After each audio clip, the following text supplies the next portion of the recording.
co poradí. Jak se vám líbil tady ten battle?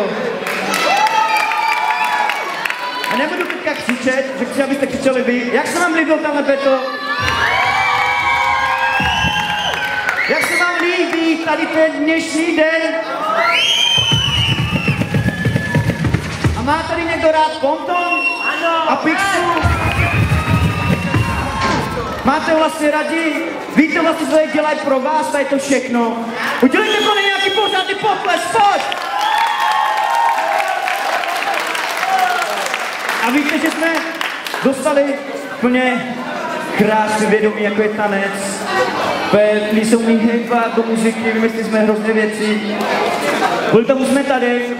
Chceme, aby prostě lidi spojovali se mezi sebou, neměli proti sebe žádný problémy, či už farební problémy, či už nějaký jiný problémy. Chce Ponton a Pixla chce, aby jsme se tady viděli i příští rok ve větším ještě o mnoho množství.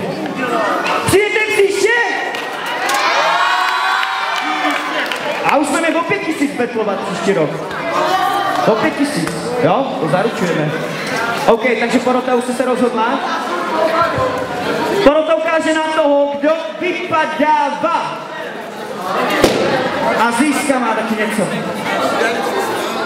1, 2. Miška vypadává. Ano.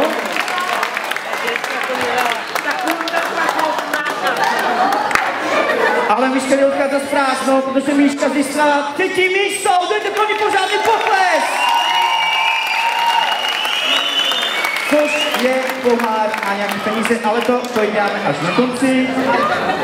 To dáme až na konci, protože říkáte, že bychom kluci napít, nebo něco, napít se. Tak, jak se kluci napijou, teď přichází ta poslední, to jsme možný máme si dneska tady ukázat. Kluci, ať si dají trošku pauzu, zase, aby nebyli úplně moc vyčerpaný. Těší se někdo na Bonnieho?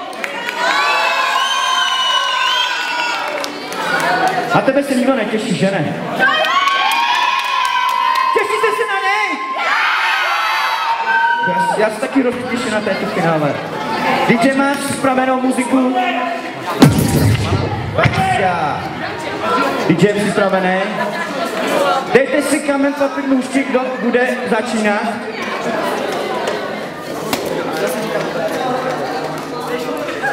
OK, on se začíná.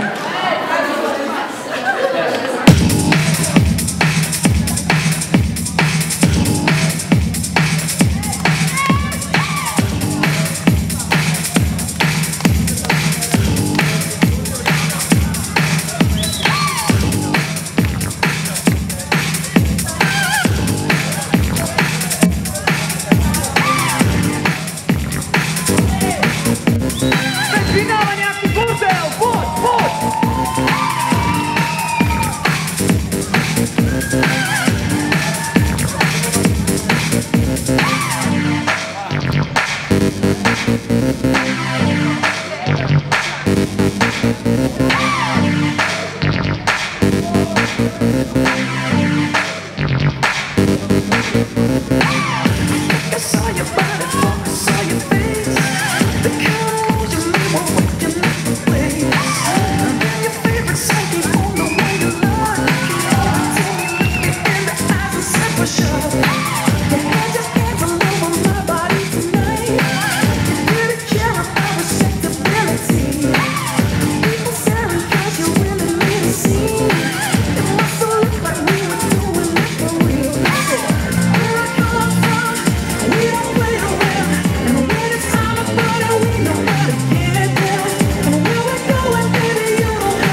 nebudeme to ani prodlužovat. Půjdeme rovnou do druhého kola. Že jo. Tu se zase napijou trošku. Jak se nám bylo tady to kolo? Máte z toho nějaký dobrý dojmy? Ale já moc ne například, podle mě jste moc nebetlovali. Že ne? Trošku víc do sebe. Pojď, týče, let's go.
Dobrý? To bylo mnoho lepší. A dáme si poslední, třetí kolo. Dáš ho nějaký pořádný bomby, já myslím nějaký pořádný old school. Trošku, že jo, nějaký old school, že jo? Taky negrubiny. A rozhodneme to. Vás vyštíme úplně do poslední kapky. Ty!